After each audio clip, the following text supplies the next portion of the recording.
오늘 이 영상을 클릭하신 전우님, 혹시 화기중대 출신이십니까? 아니면 화기중대 옆에서 지켜보며 저 사람들 진짜 힘들겠다고 속으로 생각하셨던 전우님이십니까? 오늘 우리가 이야기할 주인공들은 바로 그분들입니다.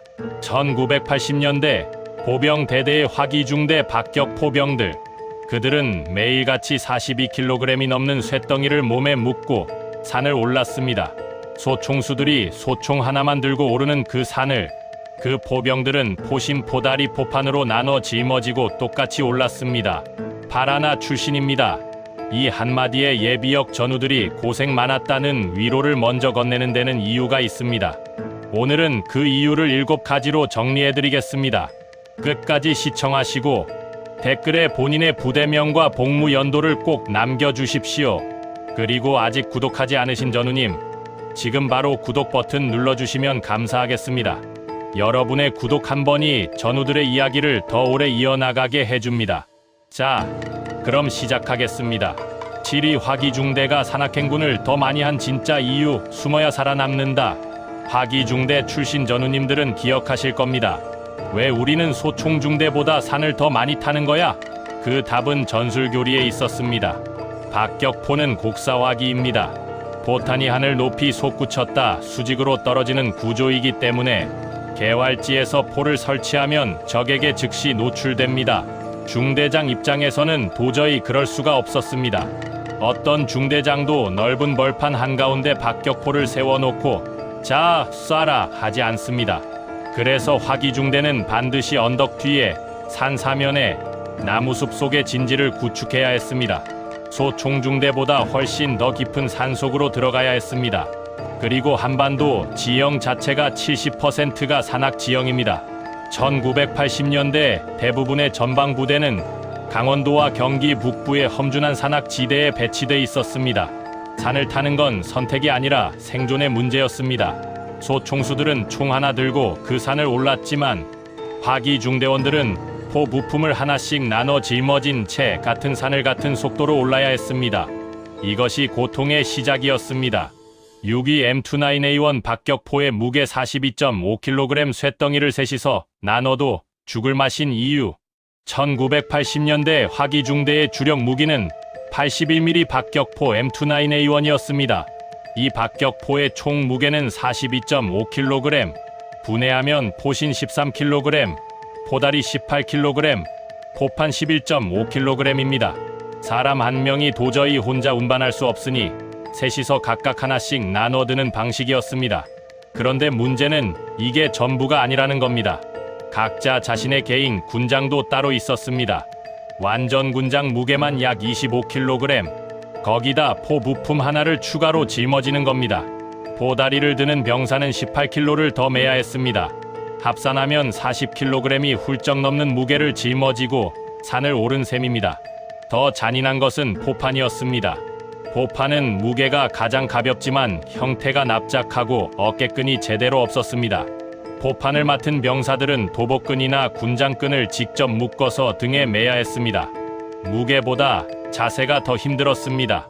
등이 뒤로 젖혀지고 허리가 꺾이면서 산을 올라야 했으니 무게는 가벼워도 고통은 더 컸다는 증언이 많습니다. 그리고 여기에 겨냥대까지 막내가 추가로 들어야 했습니다. 겨냥대 무게까지 더하면 포다리 담당 병사는 군장과 합쳐 사실상 50kg에 육박하는 무게를 짊어진 겁니다. 5위 인원 부족의 함정 2~3명이 42kg 쇳덩이 전체를 떠맡던 날들.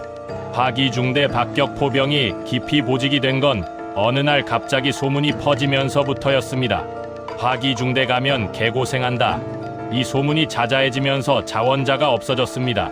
훈련소에서 소총수나 기관총 사수로 배정받은 병사들이 대대 차원에서 강제로 화기중대로 재배치되는 일이 비일비재했습니다.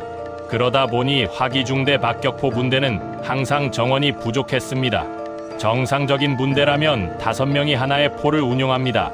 그런데 2~3명이 그 일을 전부 해야 하는 날이 한두 번이 아니었습니다.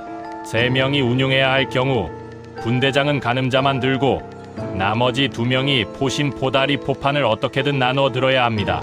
1명이 포열과 포판을 같이 메고 다른 한 명이 포다리와 겨냥대를 같이 드는 상황이 실제로 벌어졌습니다.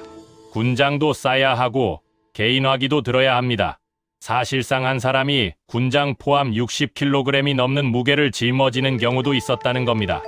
내가 말이야 화기중대였는데 훈련 때마다 포다리 메고 군장 싸고 산을 탔어. 그때는 당연한 줄 알았는데 나중에 생각해보니 그게 정상은 아니었던 거야. 이런 말을 하며 쓴웃음 짓는 전우님들이 얼마나 많으셨습니까? 4위 완포군장 행군 포를 분해도 하지 않고 통째로 매는 지옥 훈련. 화기중대 박격 포병들이 혀를 내두르는 훈련이 있습니다. 바로 완포군장 행군입니다. 완포군장이란 박격포를 포신 포다리 포판으로 분해하지 않고 통째로 결속해 군장에 묶어 매는 방식입니다. 60mm 박격포 기준으로 무게가 약 19.5kg. 여기에 완전 군장을 더하면 그야말로 등이 짓눌리는 무게가 됩니다. 60mm는 완포 상태로 매는 것이 비교적 일반적이었습니다. 군장 위에 포를 얹어 결속하면 어깨와 허리에 모든 무게가 집중됩니다. 자세가 무너지고 무게중심이 뒤로 쏠리며 오르막길에서는 앞으로 고꾸라질 것 같은 기분이 듭니다. 81mm는 너무 무겁기 때문에 완포 운반이 사실상 불가능했고 대부분 분해해서 각자 나눠 들었습니다. 하지만 분해하더라도 포다리 18kg은 여전히 알루미늄 덩어리였고 포신 13kg은 1.5m가 넘는 쇳대였습니다. 행군 도중 전우들이 서로를 돌아보며 야, 너 괜찮아? 물을 때 말은 못하고 그냥 고개만 끄덕이던 그 표정. 화기중대 출신 전우님들이라면 그 눈빛이 아직도 선명하실 겁니다.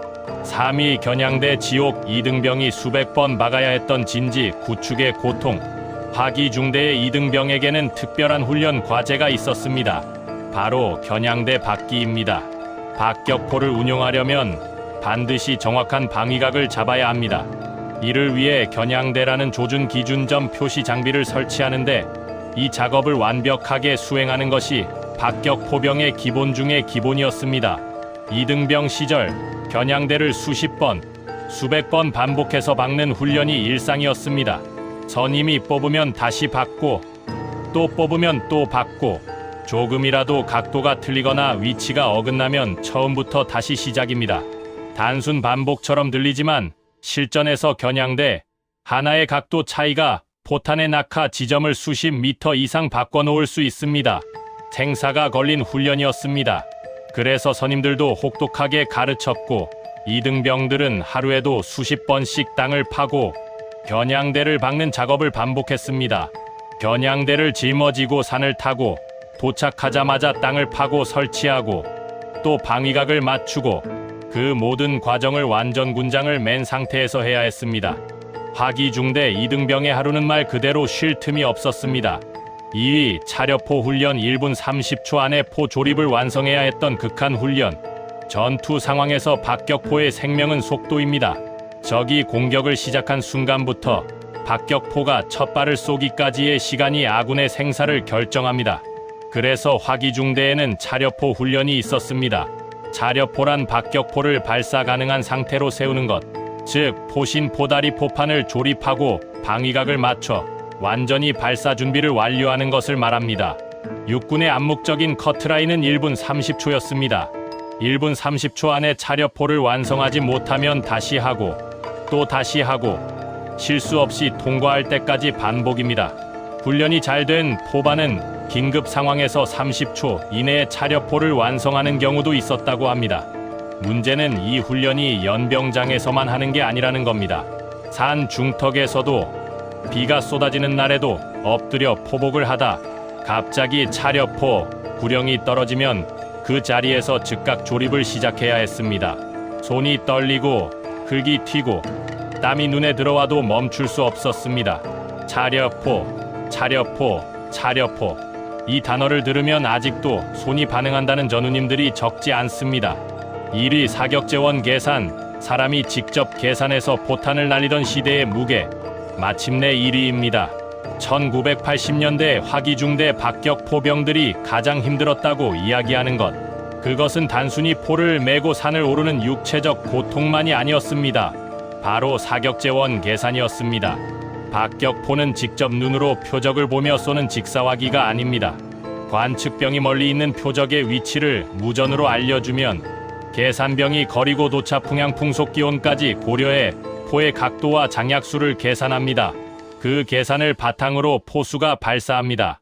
그런데 1980년대에는 지금처럼 전자식 사격 지휘 시스템이 없었습니다.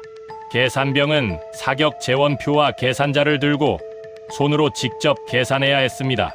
거리 오차, 낙하각, 바람 수정치, 이 모든 것을 실시간으로 머릿속에서 처리해야 했습니다.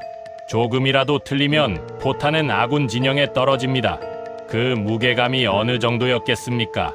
포를 메고 산을 오르는 육체의 고통과 틀리면 전우가 죽을 수도 있다는 정신의 압박이 동시에 짓눌렸던 겁니다. 육군에서 박격포가 종종 똥포라는 별명으로 불리면서도 막상 실전 훈련이나 전술 상황에서는 없으면 안 되는 핵심 전력이었던 이유가 여기 있습니다. 그 모든 고통을 감수하며 포를 운용했던 화기중대 박격포병들이 있었기에 보병 대대의 화력이 유지될 수 있었습니다. 오늘은 1980년대 화기중대 박격포병이 42kg, 쇳덩이를 메고 산을 넘어야 했던 이유 탑7을 이야기해 드렸습니다. 산악행군의 전술적 이유부터 M29의 1의 무게, 인원 부족의 현실, 완포군장 지옥, 겨냥대 반복 훈련, 차려포 극한 훈련, 그리고 손으로 계산하던 사격 재원까지 이 모든 것을 버텨낸 화기중대 박격포병 전우님들께 진심으로 경의를 표합니다. 전우님, 그때 어느 부대에서 어느 포를 메셨습니까? 댓글에 부대명과 복무 연도, 그리고 주특기 번호까지 남겨주시면 더욱 감사하겠습니다. 여러분의 댓글 한 줄이 이 채널을 살아 숨쉬게 합니다.